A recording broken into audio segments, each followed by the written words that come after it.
aad farxad weyn noogu ah inaan munaasabadan lagu soo ururiyay howlihii socday 4 maalmood oo la soo dhaafay aan idinkaga warrano guud ahaan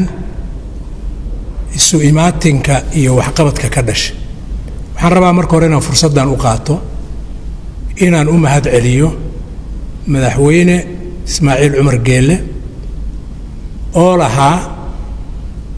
abuuritaanka in la qabto shirkan ku soo casuumay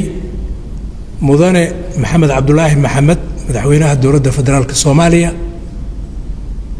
mudane Muuse Biixi Cabdi madaxweynaha Somaliland, gogolna u fidiyey inay Soomaalidii mar kale 20 sano tallaabadii uu qaaday wixii ka dhimanaa wax ka mid ah inuu maanta haddana u istaago oo qabanqaabadeeda iyo gogosheeda iyo dadaalkeeda galo. waxaan sidoo kale rabaa inaan u mahad celiyo oo aan bogaadiyo madaxdii kale ee ka soo qayb gashay shirkan oo uu ka mid ahaa ra'iisul wasaaraha Ethiopia Dr. Abiy Ahmed. waxaan rabaa oo kale inaan bogaadiyo partnerska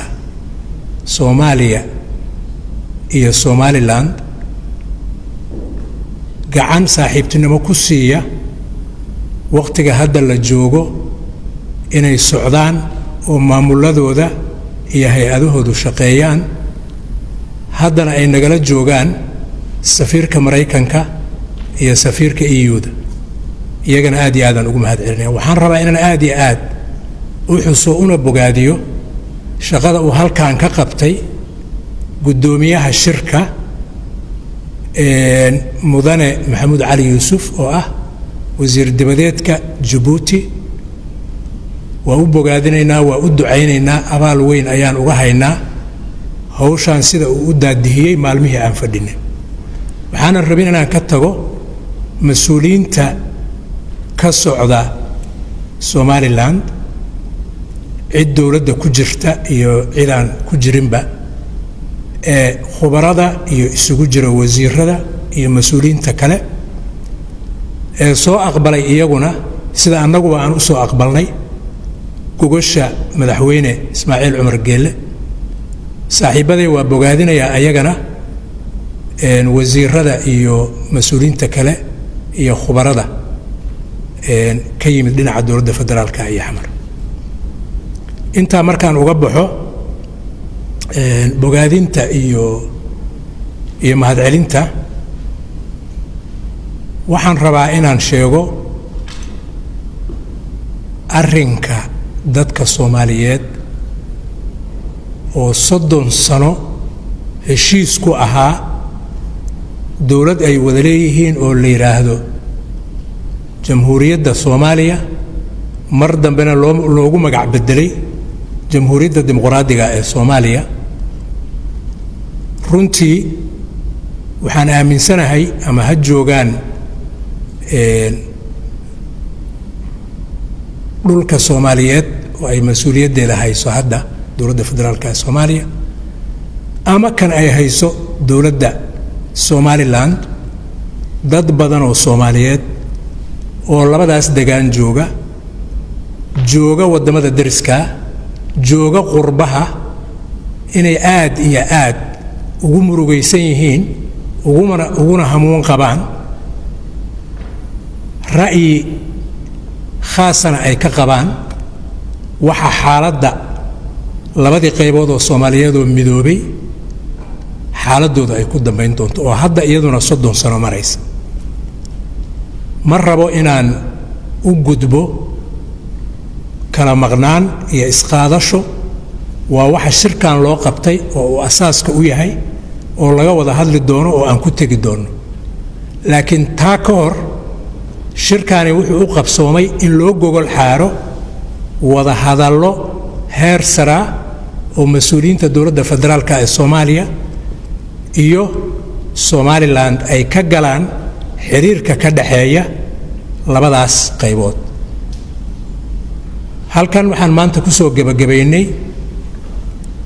soo ururintii wada hadalladii labada dhinac dhex maray ee ay dhexdhexaadinaysay guddoominaysay dowladda Jabuuti gaar ahaan wasiirka arrimaha dibadda walaalkeen Maxamuud Cali Yuusuf qodobada ma rabo inaan idinku celiyo waa sida wasiir Maxamuud u sheegay intaasay ka koobnaayeen waa noo soo urureen waa isku waafaqnay waana la saxeexay hortiina waxaa loo gudbi doonaa guddiyada uu wasiirku sheegay oo saddexda ah oo saddex arrimood oo muhiim ah daadihin doona ka wada hadli doona wixii howlaha hore looga soo qabtay dib ugu noqon doona jaangoyn doona qaabka ay horay ugu socon karaan arrimahaas iyo arrimo kaleba waxaan rabaa inaan ku soo gabagabeeyo Jabuuti dagaalka sokeeye ee Soomaaliya 91dii u bilowday 91dii oo sanadkii ugu horreeyay dagaal sokeeye ku jirnaa dadaalkii ay bilaabeen caawada aan hadlaynay wadaan waxaan rabnaa haddaan dowladda federaalka ee Soomaaliya nahay iyo shacabka ku nool deegaankaas iyo haddaan nahay Somaliland iyo shacabka deegaankaas ku noolba inaan u garanno walaal dad lama simana reer Jabuuti aad iyo aadan uga mahad celinaynaa kaalinta walaaltinimo oo ay bilowgiina bilaabeen iyagu ilaa iyo haddana ay wadaan waxaan aaminsanahay sida wasiirku u sheegay inay uga faham roon yihiin cid kale oo kasta daadihinta isu jiidjiidka isfahamsiinta iyo isu keenidda dadka Soomaaliyeed oo ku nool labadaas qaybood oo dalka waxaan rajaynaynaa arrimahan hadda halkan lagu xusay oo hordhaca u ah wada hadal dhaba oo looga xaajoodo xiriirka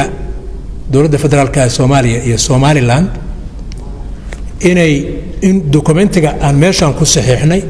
iyo gabagabada shirki aan galnay dhowrkii maalmood la soo dhaafay ay gogol dhig fiican u noqon doonaan iyadana lagu najixi doono insha Allah anagoo Jabuuti joogna dowladda Jabuutina ay daadihinayso